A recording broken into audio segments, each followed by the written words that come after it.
Don't worry, you're not recording. So they haven't heard They anything. asked you to put your mic on. That was operator error and IT. Are we starting rolling again? Well, I've recorded, so the minutes will reflect what happened. It's up to council what they'd like to do. Mr. Roy, if you're there, could you join us, please?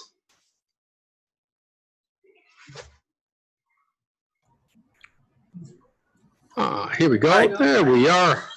Good evening. Mr. Roy, sorry, we were having some technical difficulties, Mr. Roy. All right, I'm glad it wasn't just me. All right. So I assume you want to hear about the details of Development Variance Permit 2001.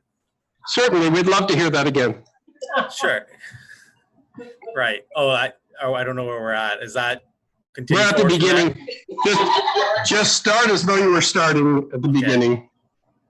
Okay, so before you have the details of Development Variance Permit 2001, basically seeking a 2-meter reduction in front yard setbacks at 4719 Gardner Crescent. The plan is to build a front mudroom and entranceway to the front of the house. Yeah, so seeking a minor variance to be able to do so. There were no questions from councillors. I have a question for you, Mr. Roy. We have setbacks of 6 meters on most properties in Northern Rockies in the residential area. Correct. If that setback is reasonable for properties, why should we make a variance for this particular property? I think, well, without speaking to an attorney, I think what we have here in Fort Nelson are really wide right-of-ways. So as a result, people believe that they have more front yard than they actually do. Keeping that 6-meter setback does is allows that buffer from the road. And anything forward can be judged based on situation. So if a brand new house were to be put there, you probably wouldn't want to allow the setback to be 3 meters or 4 meters. But as it's a minor, a smaller portion of the house that sort of jets out into that front yard, it is considered sort of a minor variance and something that can be looked at on a case-by-case basis. You've sent out notification to the surrounding residents and you've received no replies, is that correct? No replies.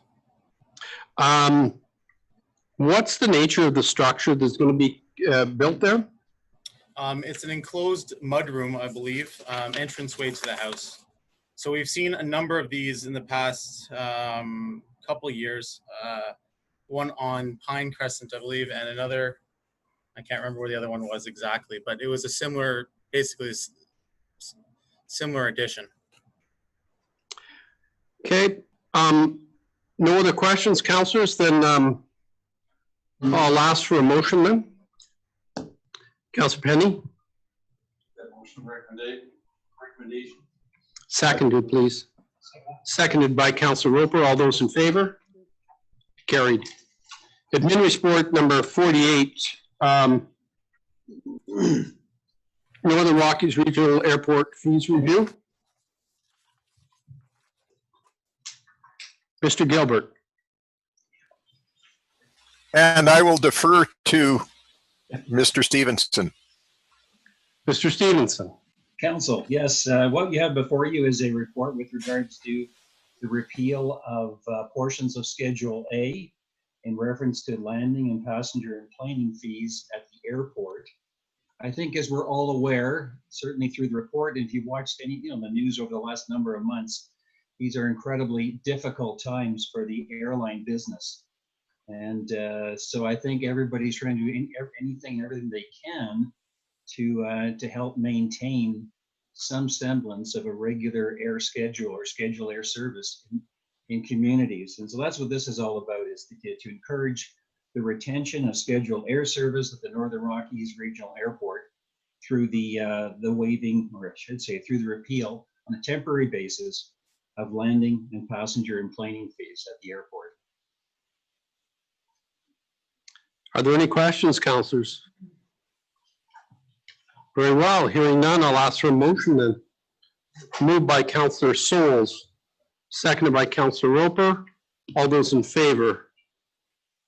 Carried. Admin report number 49, Wild Safe BC program update. Bear resistant bins, I'm sorry. Mr. O'Shaughnessy. Good evening, Councillor and Mayor. How are you this evening? As you can see in the report in front of you as well, this is basically a request to start the process of implementing some bear-resistant bins within the community at various locations that have been deemed hotspots through a bear hazard assessment from 2019. So we're looking for some guidance from council to determine how those will be distributed and how the costs will be remunerated on that. Are there any questions, councillors? Councillor Andrews. With looking at the couple options presented to us, if we were to do the hotspots, and would that cover the place where they don't have secure bin storage already? Like, would that be included in the hotspots? Some of the residents, yes, not all. Currently, we're thinking somewhere in the vicinity of about 100 bins would potentially take care of the issues as they stand right now. But again, that's not the cure for all of it. So one thing that we talked about was that even if we distributed the mechanisms to all of the hotspots, if they had, the trouble is having a secure place to store the bin when it's not out. So having a locking mechanism on a bin it's going to have to be unlatched for pickup anyways. So just because you have a area that's frequented by bears, the latch isn't going to do you any good on collection day when it's on the curb, because it has to be unlatched to be dumped. So that's why we were looking at targeting those that don't have a secure area to store their bin, because it's the other 6 days of the week that you're having to keep a bin somewhere that it's not being picked up by the collection contractor. Yeah. And I'm just like, I'm not an expert on bear behavior, but it's gonna, I think hotspots could be moving, right? So if we gave it to all of the people that didn't have a secure place to store their garbage, then that will prevent that moving of hotspots, right? Any other comments, councillors? Very well. I'll ask for a motion then. Councillor Gurwing. I would make a motion to option number 1, provide bear resistant bins to all residents identified as having no secure area to store their bin, approximately 65 homes at a cost of $9,100. We have a motion and a seconder. Are there any other comments on that? Very well. I'll call the question. All those in favor? Carried. Just to confirm, because it's kind of the second part to this, but we're making an assumption that council wishes to look after the costs associated with those bins. Yes. Yes. Okay. Just making sure.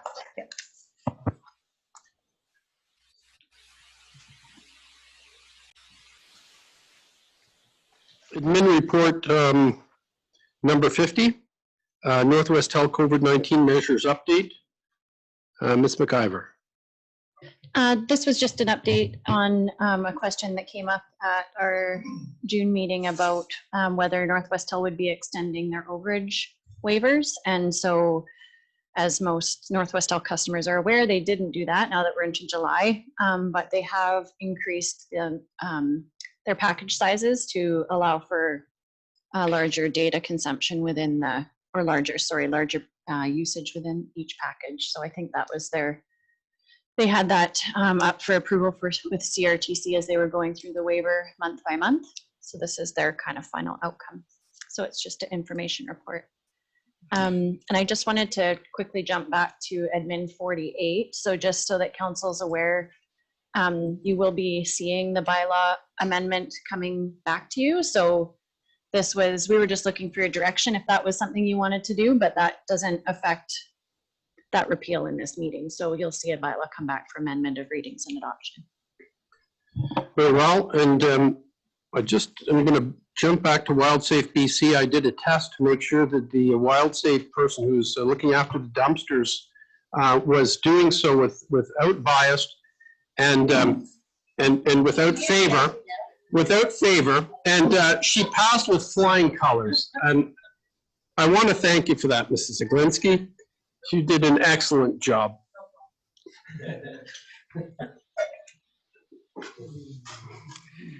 Administration report number 51, municipal website award. Ms. McIver.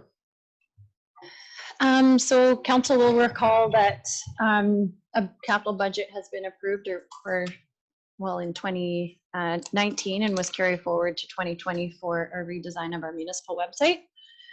So we've gone through a relatively lengthy request for proposals process, but we've come out of it with two qualified contractors, and one of which by a small margin has come out as our preferred proponent. In the purchasing policy, it requires that if the recommendation is to award to someone who is not the lowest bidder, that council make that determination. So our recommendation is not the lowest bidder. The portions of the project we would intend to proceed with would come out in the wash to be about a $7,000 difference between they and the next bidder. But that being said, there was a really detailed analysis done, and there was a lot of variables that they just ranked quite a bit higher. So some of the things that they offer will allow us to improve our operations, not only just the website look and feel and things like that. So they have hundreds of municipal clients, and they truly get local government. And I think we could learn a lot from them in terms of how we do business better, as well in terms of customer service and our public facing services. So Are there any questions? Councilor Goring. So did the lower bid company have experience dealing with local governments, municipal governments as well? they have a couple local government clients. And it just came down to the overall proposal. So there were certain things that eSolutions offered, and two of the big ones were they had proposed delivering a how to write for the web program for staff. So it's intended that staff would do the content migration, but they would teach us how to properly write for the web. So it wouldn't be just copying our existing content into a new platform. It would be actually restructuring it and teaching us how to do that effectively moving forward. So we really liked that idea of capacity building internally. And then the other was that they really focused on engagement. So doing public and stakeholder engagement at two different points in the project's development. So basically testing out the sitemap to make sure it made sense to navigate from an external perspective. And then also post-design, making sure again that it's working the way it should. So we really liked that idea, that it wasn't our brainy ideas moving into a website. They're actually testing it in the market to make sure it's navigable from a public perspective. So. And the other bid didn't include that? Okay, thanks. No. Any other questions from Ms. McIver? Very well, I'll ask for a motion then. Councillor Andrews. That's for the recommendation, Councillor Andrews. And seconded by Councillor Penny. All those in favor? Carried. Admin report number 52, airport fencing material purchase contract 2020. 15, the airport fencing materials purchase contract. Ms. Watson, do you want to speak to this? Certainly. So this is to award the airport fencing materials. A request to quote was issued on June 17th and it closed on June 29th. There were 3 compliant bids, and the lowest bid was BKT Wall for $237,100. And therefore it is recommended to award to BKT Wall. Any questions? Any questions, councillors? None? Very well. I'll ask for a motion then. Moved by Councillor Souls for the recommendation, seconded by Councillor Goring. All those in favor? Carried. Northern Rockies Region Municipality Zoning Amendment Bylaw number 184. Mr. Roy. Good evening again, Mayor and Council. So before you have the details of a zoning amendment, which essentially seeks to correct an issue in zoning bylaw 119 to 2016. Looking to insert the setbacks for principal dwellings for non-multifamily principal dwellings into the multifamily zone for those properties developed with single-family houses on it. Any questions, councillors? Very well. Can I have a motion, please? I'll make a motion. Moved by Councillor Dolan, seconded by Councillor Andrews. All those in favor? Carried.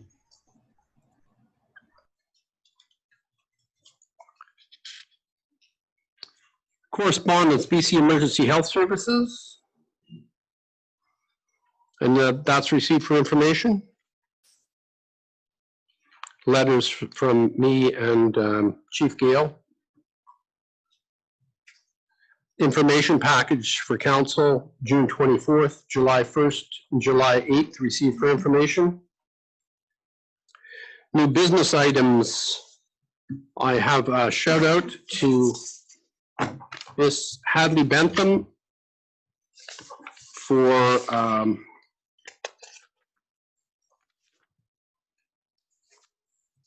placing in the Miss Teenage Canada competition.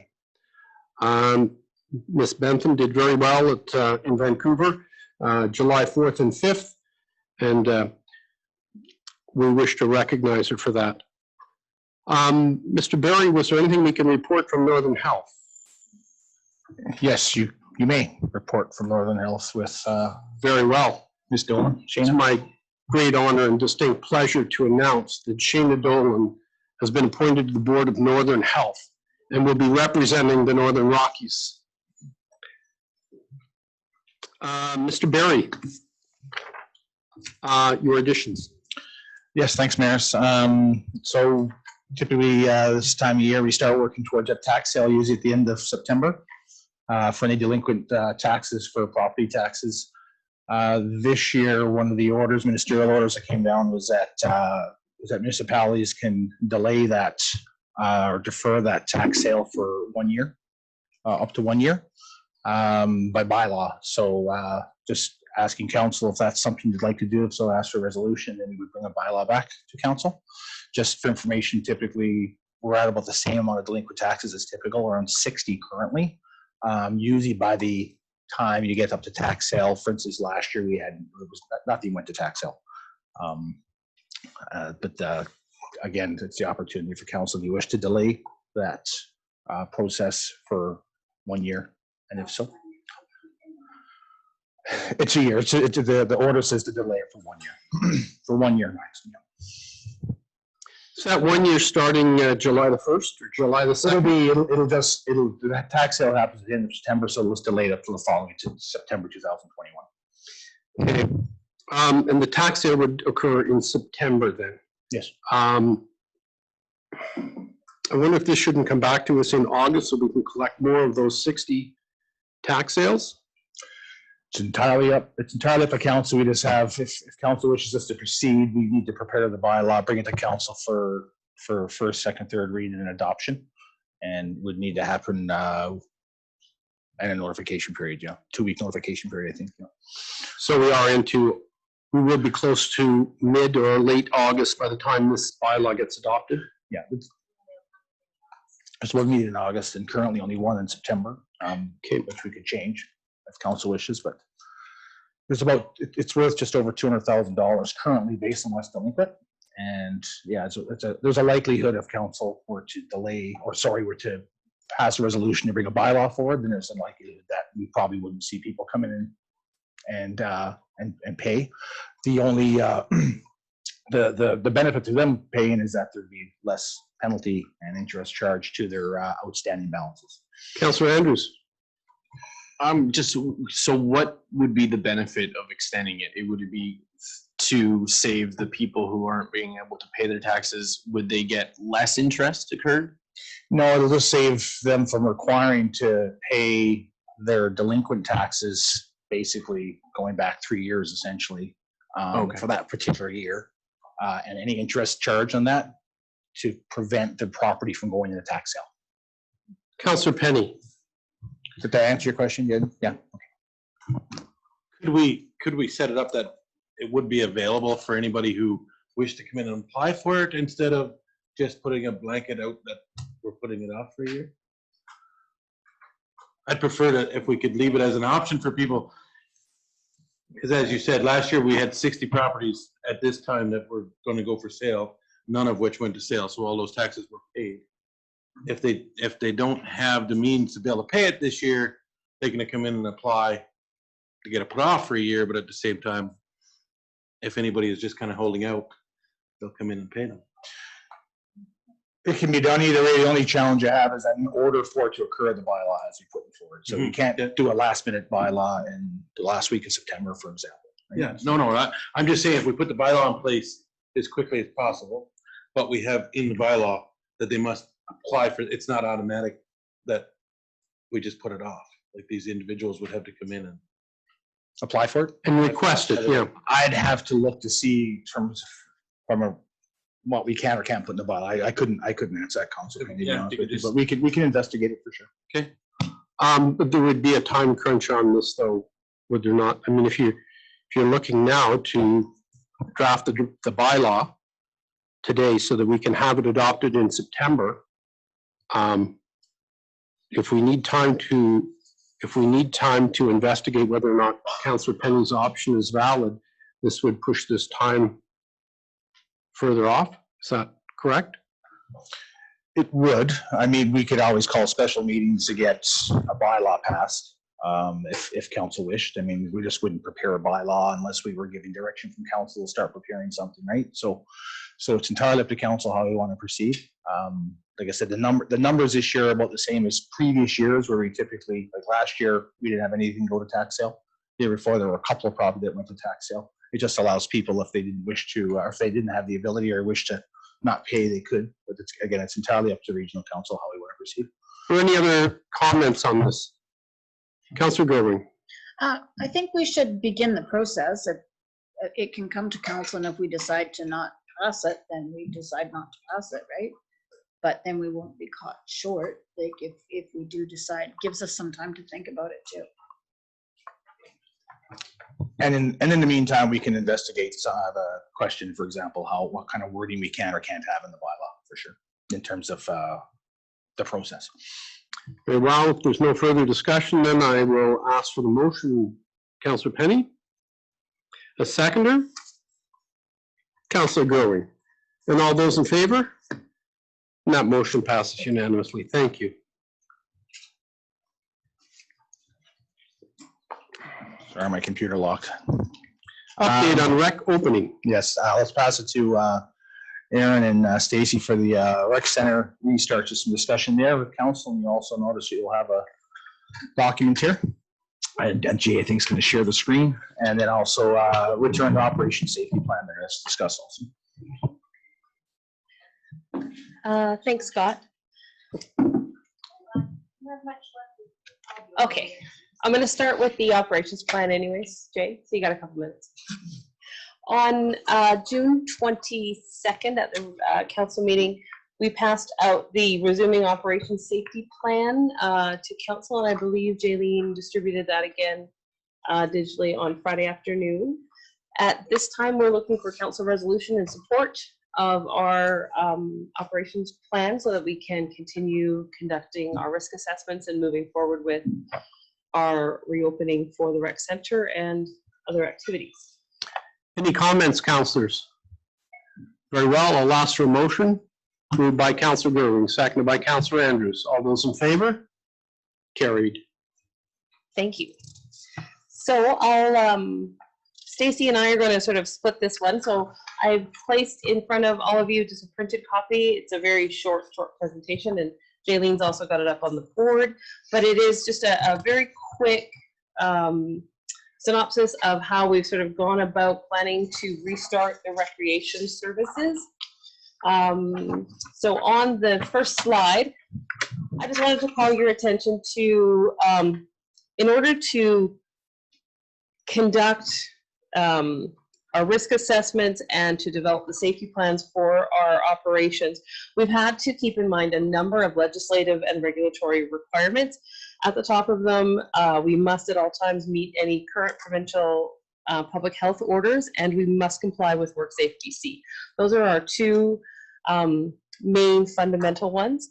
From then, we've gone to the BC Municipal Safety Association, the BC Rec and Parks Association, and the Life Saving Society of BC and Yukon in order to determine how we can safely operate based on their recommendations. For many of our activities in our aquatic center, the Life Saving Society is also a bit of our saving grace. For those who remember when we opened the pool, it was the Life Saving Society who basically gave us the nod on our pool safety plan, who said, yes, we would support if you were ever taken to task on if an event happened at the rec center. The Life Saving Society, as long as they approve your plan, you kind of have that little bit of a help in terms of reducing some of your liability. And then on the bottom, the Municipal Insurance Association of BC, that is our broad insurance carrier that also holds our liability insurance. So a number of staff have been involved with keeping up to date from many of their webinars that they've been holding over the last couple months on how to reduce liability and how to protect regional council and the municipality. And then the Recreation Facilities Association and of course Northern Health. Whenever we have a question, we reach out to Northern Health in helping us out with trying to find an answer to a specific operational problem such as opening an outhouse or that kind of stuff. So that's sort of where we've been getting all of our information, and we've been using those places for our to guide our activities. So I'm just going to hand it over to Stacy. Thanks, Erin. So just to follow up, the two main areas we want to focus our efforts on for safety are looking after the safety of the workers and looking after the safety of the public, main focus. For the workers, we're guided by WorkSafe BC, as Erin mentioned, and to reflect our safety plan, we have our 5 main stages of our safety planning process: assessing risk, achieved through our risk assessment process that is fairly lengthy and involved. From there, implementing our controls, eliminating as much as possible any hazards that we come up with in the risk assessment process, substituting if we're not able to eliminate, so going virtual delivery for programs if we can, engineering solutions, so we have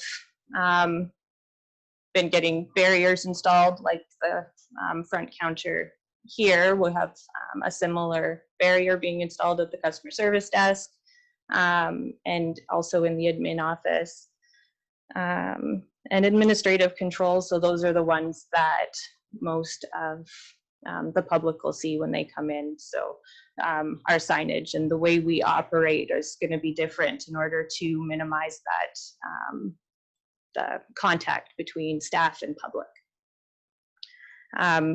while still facilitating recreation services. And PPE, as always, is a last defense if we aren't able to eliminate any of the hazards above.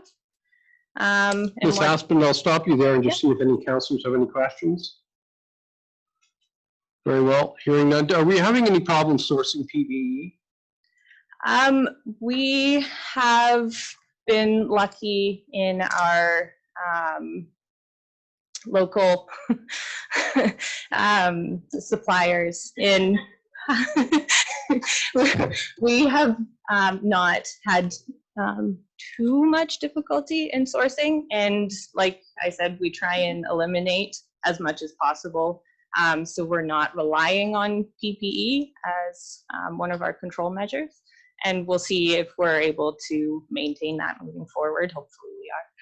Thank you. So once we have addressed our hazards and controlled them, we have to develop our safety plans and procedures from there.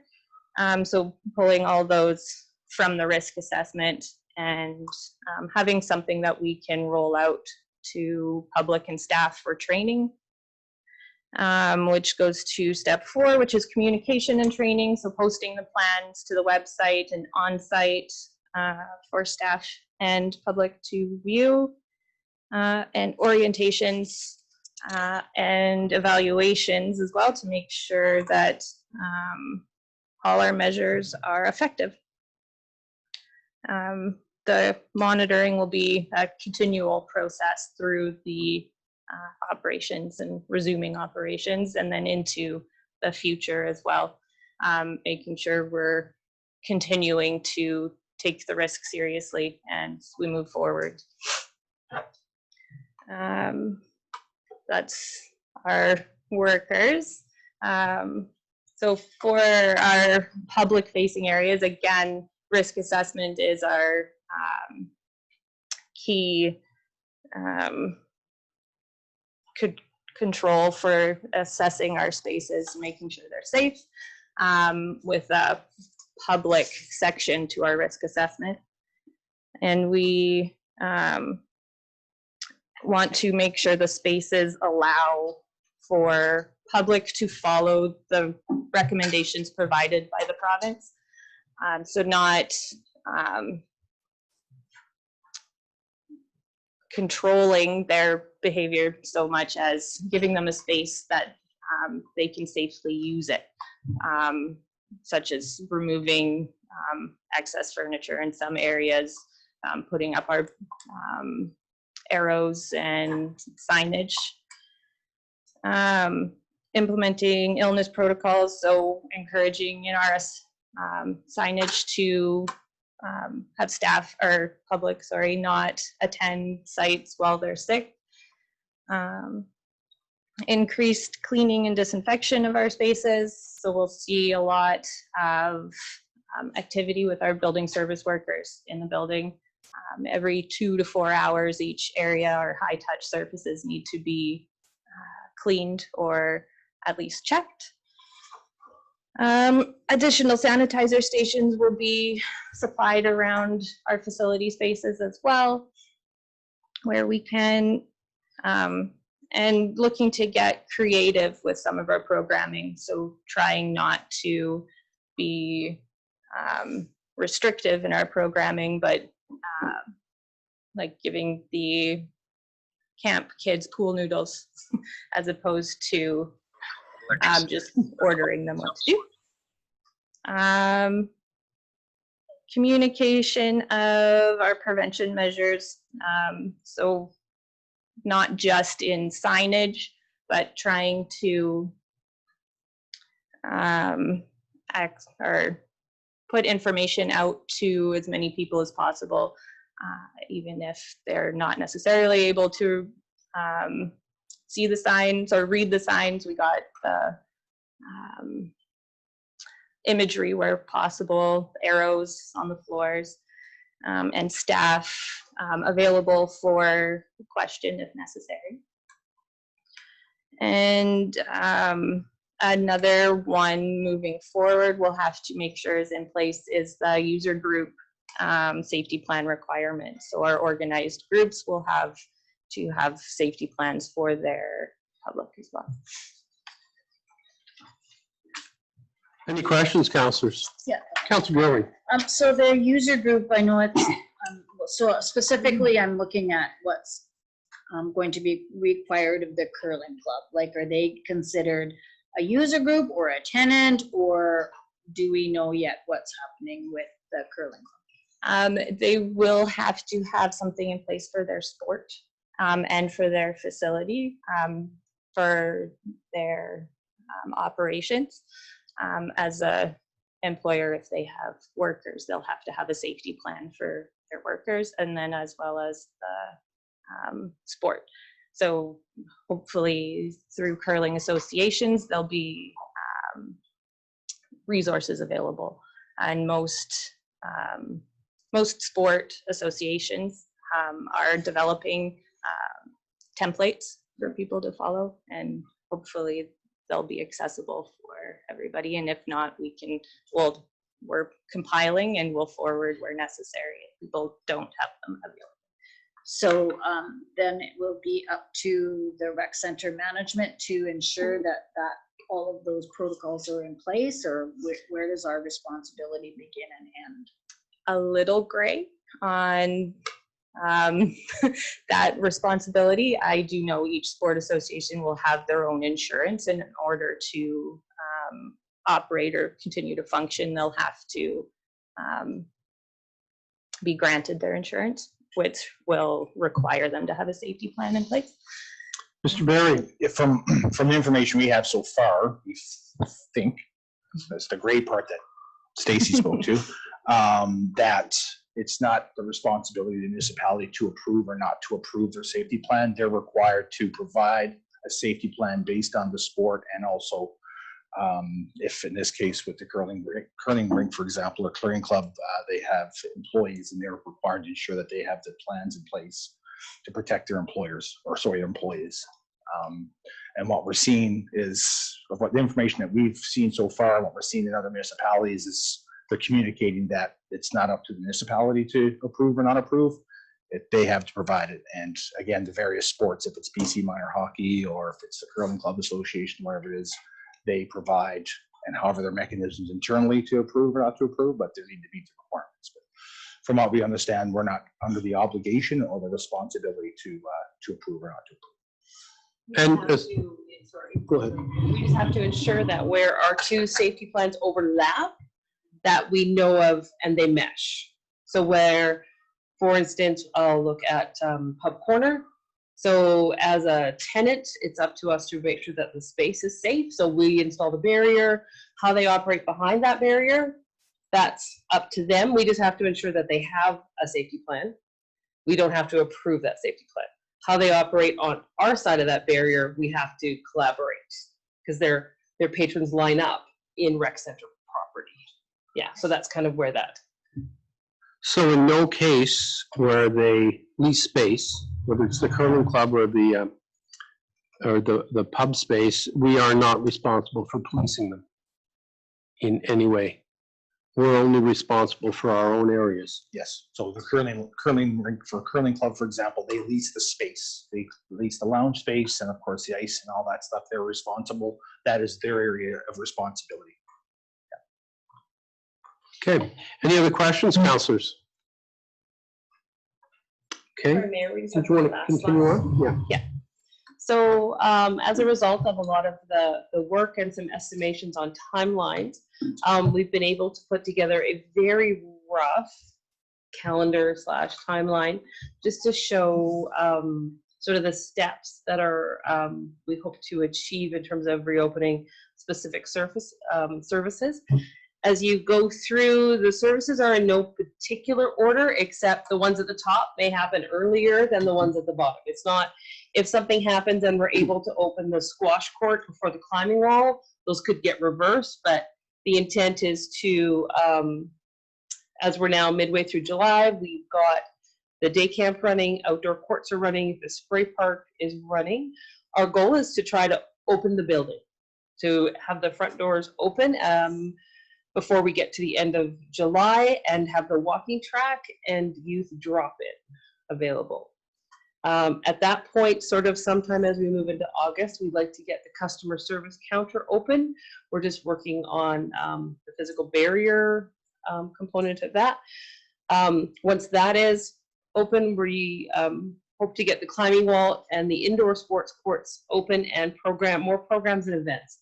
And having that customer service counter would allow people to register. We could admit people to the climbing wall and the sports courts as well. And as we move into September, the plan is to have the aquatic center open sometime in early September. Then the community hall open for public use. We intend to have the community hall open for internal use here fairly quickly. So should we need a larger meeting space, or should you have a requirement for council to meet in a larger space, or to have more, we wanted to have that facility available for internal use. And then again, open things up for facility rentals, birthday parties, different facility rentals like that. And we've put a request out to Simcoe to bring ammonia back up, charge our system, and then hope to have the ice in sometime in late September. And I'll let Stacy kind of walk you through kind of why it's in a phased approach. So we have now several services functioning, which has allowed us to walk through our safety planning process and do some evaluations. That has helped us improve and streamline, and as we move along, so the May to June and July took months to get all those services running, where now we can move to August, which will take us maybe one or less than to start opening the building, and then hopefully again in another few weeks to a month after that, which allows us our roughly 2-week timeline to iron out any issues as they come up, and to input any new controls and reassess before reopening anything else. So we're not fixing things or moving backwards. And then pretty much as we go down the line, you're seeing more close contact between public and staff. So that's the items that are taking more time to get up and running, are taking more time to put all the safeties in place for preventing any or too much cross contamination between staff and public.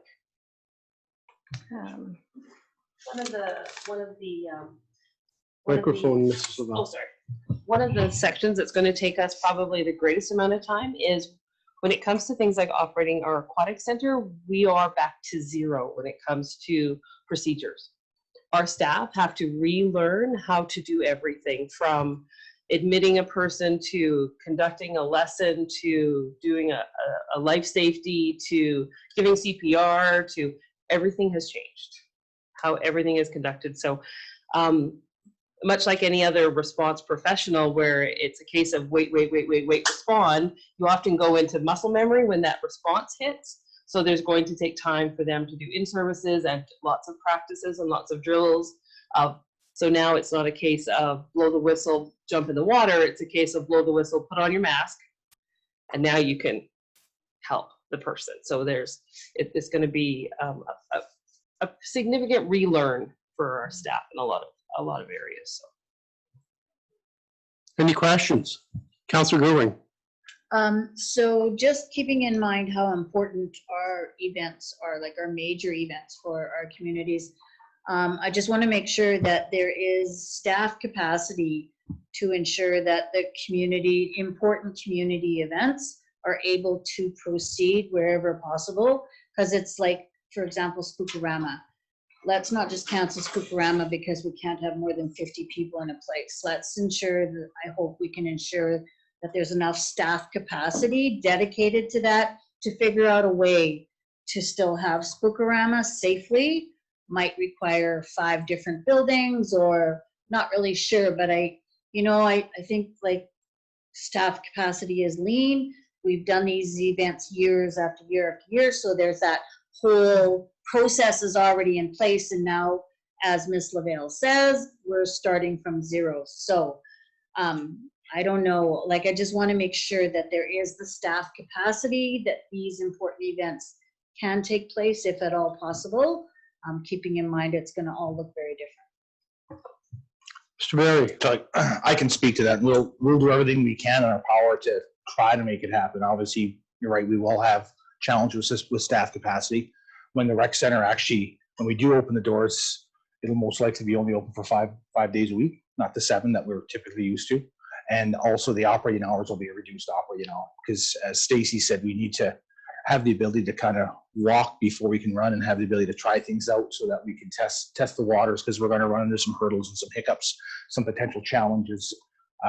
Things are different today when we operate that facility, even to someone that's utilizing the elevator to access the 2nd floor, for example. So there's a lot of, in terms of that capacity perspective, we will be challenged, and that's the reason why we are electing to look at a 5-day work week, either a Monday to Friday, or a Tuesday to Saturday, and a reduction of the compressed day to, and then as we work through the process, start opening it up as required. And then we'll have a better idea, understanding too, in terms of things, if it's Spookorama, for example, what options we have and what capacity is required. The challenge today is obviously our focus, all of our efforts and time are focused on us trying to get the facility open, right? Understanding that Spookorama is at the end of October, but that's our focus today, is to get that facility open. But we will take, we obviously would want to try to get something going, and we'll work with what we can to see what we have for capacity. I'd also note that Ms. Jacobs and Ms. Pearson did yeoman service for Canada Day under difficult circumstances, and I'm sure they may be able to pull something together for Spookorama too, I hope. They did a great job. Yeah, I agree. I think it's just really important that if the staff capacity is currently not there, is there something that we can put in place to ensure that is there? I mean, I think when I was at the Summit Run, the people that attended that were just so happy to be back at a community event, and our community events is really what brings us together as a community. And so I would hate to see it just be virtual, or be whatever, because we don't have the staff capacity. Like, if we don't have the staff capacity right now, let's recognize that. And if council feels that it's important enough to move forward with that, then how do we make staff capacity a reality? Councilor Roper. Yeah, I just want to say that I agree completely with you, Councilor Grewing, and I had the same experience with the drive-in movies. We went outside the box, and it was just at the right time. And the comments we got from people that had been cooped up in their houses, needing something to do, it's insignificant in some ways, but so powerful in others.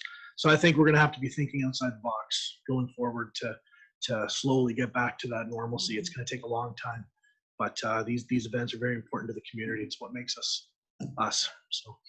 Absolutely. Okay, are there any other questions? Very well.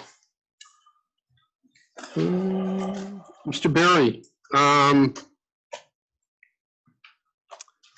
the float? Yep, I'll pass it to whoever will speak to it.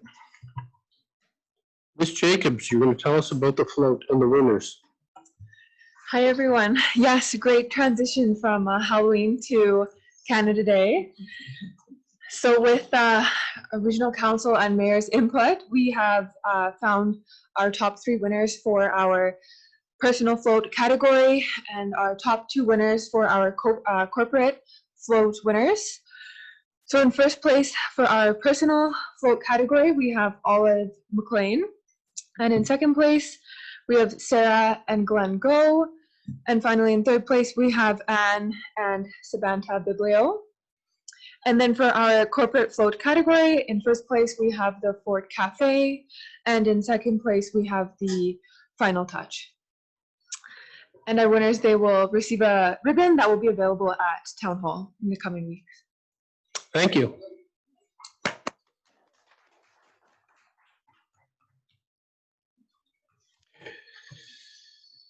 Mr. Barry, UBCM. Just an update on UBCM. So of course, UBCM is virtual this year. It's September 22nd to the 24th. Registration and those things are required. We're starting to get information regarding the new process. One of the processes that haven't changed is the request for ministerial or minister meetings, and which include, of course, if a request for the Premier and with Ministry of Affairs and Housing, of course, all virtual, or from the information I have so far, it's teleconference. But we'll start providing some information to council here shortly. I think based on the previous guidance we were given of council and council's strategic priorities and discussions through the year, we have an idea of make some recommendations and suggestions to council of which ministers you may or may not want to see. We'll provide that information out via email and then get some guidance back if there's any changes. So expect to see that on your emails coming shortly. The requests for minister meetings have to be in by August 4th. And again, the process had already similar as before, except obviously once if you're approved and are approved, it's not an in-person meeting. And it looks like they won't have the meetings calls during the actual UBCM virtual convention. They're going to do it outside the convention. So that's people who are wishing to attend it virtually don't have to stop and have the meeting or call. So last, been talking to some of the up-highway residents and discussing the potential up-highway meeting in Toad, which we typically do annually. We're looking at a possible date currently of sometime between or somewhere around mid-August and mid to late August on possibly a Saturday. So I'll be heading up this week on Thursday to meet with the track and discuss starting to prep the agenda, things of that nature, so I can pass it forward to council and also start looking at some dates, and I'll get something set up for council here. That's it, Mayor. Very well. Standing items for discussion, council reports, and strategic part. Oh, sorry, go ahead. Oh, I'm sorry, Councillor Andrews. Yes, you had an addition. Yeah, sorry, it's just over the weekend I had a couple questions on the lack of gravel on McConaughey. And I know being rainy and everything, that would make a difference, but I'm just kind of curious on when we'll see some more gravel dumped on the back end of McConaughey Road, like the big loop. The actual loop? Yeah. Lou, you still on the caller? Yep. We have a tender going. Yeah, we have a tender going out shortly for the acquisition of gravels, and that is on our radar. As I said, and Lou can add or chime in too, we just recently, about 2 weeks ago, I think, did the full inspection of all the roads, gravel and our paved road surfaces, which helps drive, just reinforce that plan. And there's some work that needs to get done out of McConaughey. There's been a steady, I'll say, over the years since you've taken over the roads, there's been continued gravel. We just don't have the ability to do it all in 1 year, because when we took the roads over from the province, and I'm sure Councillor Souls can probably comment on this because he lives out in the area. But when we took over the roads, they needed some significant work, which this year is continuing to add to them. Councillor Souls. Yeah, I do live out there, and I was wondering if you did your inspection during the downfall, the heavy rainfalls that have been going on. Actually, they did. Good, because that's the time to check the drainage too. That's where the gravel usually goes. So, given that, then you would notice that wherever we sourced the gravel from last year, we got very dirty gravel. Yeah, very, very dirty gravel. In fact, some of it is actually slippery when it's wet. Yeah, there's a high really high poor quality gravel. So let's see if we can find a better source next time. You heard that? Any other questions? Very well. Council reports, any? Councillor Goring. So I attended the BC Rural and First Nations Health and Wellness Summit, June 29th and 30th via Zoom. The summit was very well done with approximately 950 attendees representing 57 communities across BC. There was provincial representation, a couple of deputy ministers, Doctors of BC had a rep there. There was a professor from Rural Doctors of BC, and that's just to name a few organizations that were presenting. I think people are getting really good at creating engaging Zoom experiences. So yeah, it was really well done. My takeaways quickly is that the summit was to concentrate on 6 topics of discussions. So it was virtually enhanced care, transportation, team-based care, cultural safety and humility, addictions and overdoses, and COVID-19 gaps and advances. The focus was not on equitable access to services, although this came out in the June 30th morning panel, and it's a high concern for many attendees. So it was really interesting to see how the attendees were able to bring up that concern, although it wasn't the focus of the summit. There was lots of thoughts around patient-focused care. What does that mean and how it can be equitable? Not everybody is working from the same definition, and that was very, very clear. And something that came out a few times is as rural communities, we could do a better job of checking out professional associations, i.e. Nurses of BC, Doctors of BC. They have resources and possible funding that we might find useful. So I'll bring that up to the Community Health Plan Committee as well, but we might look at that. Also, another one is to check out the BC Patient Safety Council. And yeah, so overall, I found it a very valuable 2 days, and I have a few items that I'll be following up on. I also attended the NCLGA, did I say that right? NCLGA wrap-up, July the 3rd. Congratulations to Mayor Foster on his election to the NCLGA Board of Directors for 2021 as a Director at Large. And I attended the Fort Nelson and District Chamber of Commerce Board meeting, July 19th. And if you remember at the Summit Run-It, I made a connection with the park ranger, Michael Baudreau, who committed to give us updates on the work that they have been doing within the park this season. So last week, I received an email from him with the following report. They've cleared the Teeter Creek Trail outside the Liard River Hot Springs to the north, which had many deadfalls on it and was quite overgrown in some areas. They've also cleared the Mineral Lips Trail, and they have an ongoing project reinstalling trail markers on Flower Springs. And he also requested some of our hiking guides. He's been handing them out, finding it very useful, and wanted the GPS tracks for the area hiking trails. So I connected him with Scott, and so we were able to make a staff connection with the park rangers too. So that's my report. Excellent.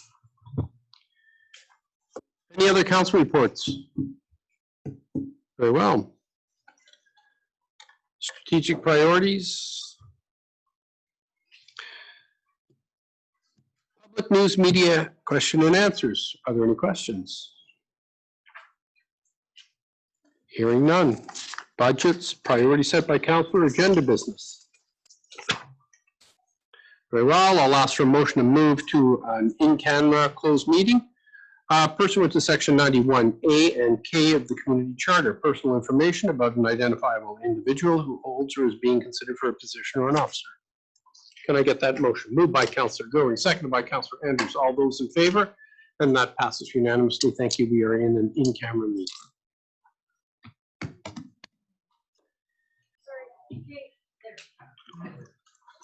Okay, and I'll ask for a motion to adjourn the regional council meeting. Moved by councillor Dolan, seconded by councillor Penny. All those in favor? And that passes unanimously, and we are adjourned.